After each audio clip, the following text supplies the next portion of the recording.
Yeah, where's it coming from? Or he's back opposite right now. Clayton, I get out of the crack. I don't see anybody out there though. They're in this tower next to us. I think We gotta get close. Yeah, we're too far away, I think. No, wait. Come back. Oh, wait. Shh.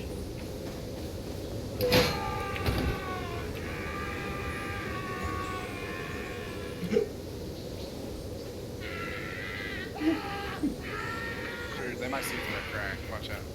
Make sure you don't jump. Here they come. They're coming. Gino, stay coming. back. They're coming. Shot if you want it. Good shot, Gino.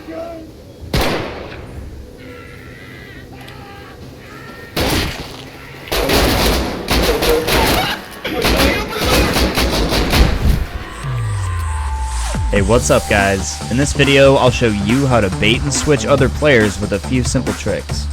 The quality of Rust in-game voice broadcasting is high enough to where certain sound effects sound like they're coming from the game itself. Like this helpless player being mauled by a bear right outside your gate. Or this fresh spawn hitting the side of your base with a rock. Or maybe this player who is clearly wounded by a snap trap. The first thing we'll need to do is download a virtual audio mixer called VoiceMeeter Banana. A quick search will bring us to VB Audio's homepage where we can find the download. This program gives you complete control of how sound is routed through your computer. It will create virtual audio devices that will be used to input sound to and output sound to, which we'll cover in a few minutes. After the download is finished, go ahead and install it. Windows will ask you if it's okay for the application to install new sound devices. Once the installation is complete, restart your system and pull up the VoiceMeeter control panel. Before we go any further, we also need to download the Soundboard application.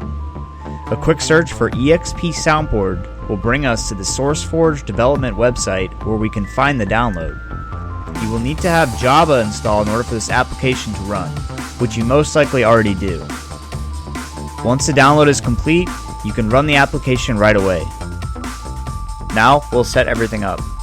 If you mess anything up, you can always go straight back to the default settings right in the drop-down menu. Next, we'll set an output device. You can set up to 3 devices if you really want to, but for now, we'll just use one. When you select a device, you're going to want to use the WDM or the KS drivers. Only select MME if you're having issues with other programs, like TeamSpeak or Discord. The next step is optional. But if you have a microphone you want to use simultaneously, you can add it here. Now open up EXP Soundboard and set the output to the VoiceMeeter input device. This will make the soundboard send audio through the mixer. To test it out, you can add an audio file, set a hotkey, and try to run it like so.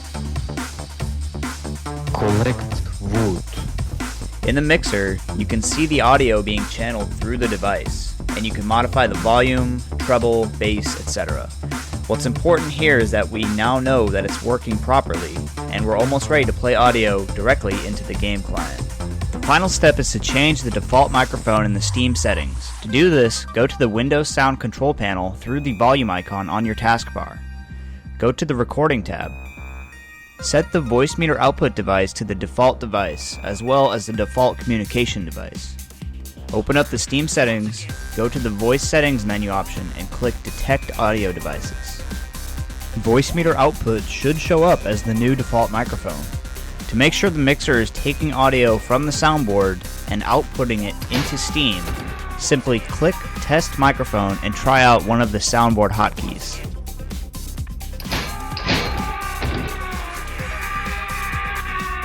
Now hit OK and run your game client. Push the hotkey you set in the soundboard while also holding your voice broadcast key. Congratulations, you're now able to soundbait other players in Rust using your microphone. Now, sound effects aren't the only thing you can do. If you were to simply change the output of one of your audio players to run through the mixer, you're now able to play music.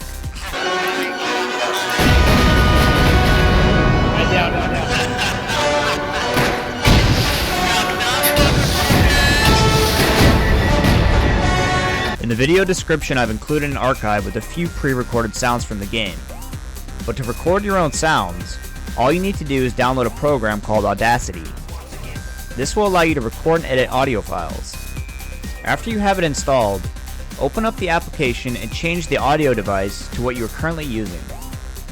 Then, load up your game client, hit record, and it will record whatever sounds come from the game.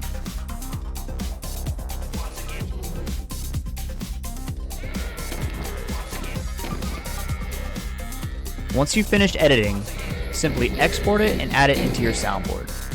If everything has worked correctly so far, you now know how to soundbait other players, play music through your microphone, and record and edit new bait sounds directly from the game. Thanks for watching, and feel free to subscribe for future tutorials and videos.